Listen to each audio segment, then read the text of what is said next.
Uning iski barromi kitobni. Ekranlaringda ko'rib turgan bu harromi Meksika orqali Amerikaga o'tib, trak haydab, o'sha yerda borib bilgan po'qini yemoqda. Bu o'zbek.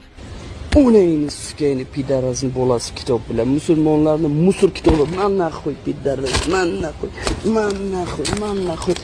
Bu itdan bo'lganini bilishimiz kerak. Ota-onasini bilishimiz kerak kimligini. Meksikadan o'tib Amerikaga borib, bu haromi Qur'onni oyoq osti qilib, qo'pol qilib aytganda o'zini peshobi bilan unitazlarga tashlab, bu haromi butun musulmonlarning ustidan kulmoqda.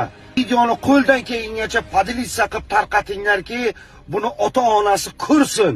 Bu haromini hamma joyga tarqataylik aka-ukalar.